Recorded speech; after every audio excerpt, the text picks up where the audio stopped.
કાંકરેજ તાલુકા ખરીદ વેચાણ સંઘમાં ગેરરીતિના આક્ષેપોની તપાસ ક્યારે?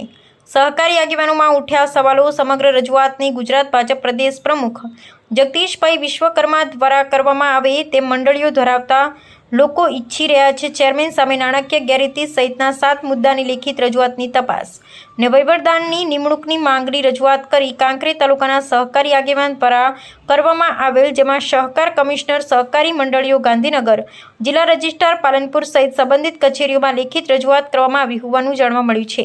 રજૂઆત મુજબ ઓગળ તાલુકાની રચના બાદ ઓગળ તાલુકા ખરીદ વેચાણ સંઘ અસ્તિત્વમાં આવતા કાંકરેજ તાલુકાના સંઘના વહીવટ અને કામગીરી અંગે અનેક પ્રશ્નો ઊભા થયા હોવાનું જણાવાયું છે. રજૂઆતમાં એવો પણ આક્ષેપ કરવામાં આવ્યો છે કે ખાતર અને બિયારણની ફાળવણી તમામ સભાસદ મંડળીઓને સમાન રીતે કરવામાં આવતી નથી અને ચેરમેનના સગા સંબંધીઓ સાથે સંકળાયેલી મંડળીઓને પ્રાથમિકતા આપવામાં આવી છે. ઉપરાંત તમામ સભાસદ મંડળીઓને સમાન હકો, સભ્યપદ અને ચૂંટણી લડવાનો અધિકાર આપવામાં આવે તેવી પણ માંગ કરવામાં આવી છે.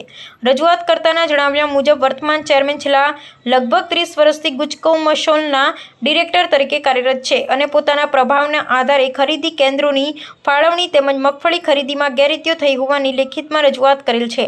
અને હવે કાંકરેજ તાલુકાના સ્થાનિક સહકારી આગેવાનોમાં એવી પણ ચર્ચા થઈ રહી છે કે આ રજૂઆતોને ધ્યાનમાં લઈ ગુજરાત પ્રદેશ ભાજપના પ્રમુખ શ્રી જગદીશભાઈ વિશ્વકર્માના માર્ગદર્શન હેઠળ અથવા સંબંધિત સત્તાવાળાઓ દ્વારા સમગ્ર મામલે નિષ્પક્ષ તપાસ હાથ ધરવામાં આવે, જેથી દૂધનું દૂધ અને પાણીનું પાણી થાય તેમ કાંકરેજ તાલુકાના સહકારી મંડળીઓ ધરાવતા લોકો ઈચ્છી રહ્યા છે. લેખિતમાં કરેલી રજૂઆતની તપાસ થશે કે કેમ તે આગામી સમયમાં તાલુકા સંઘની મુદ્દત પૂર્ણ થાય ત્યારે ખબર પડે. અહેવાલ જયંતિભાઈ ઠક્કર, ન્યૂઝ 16 ગુજરાતી.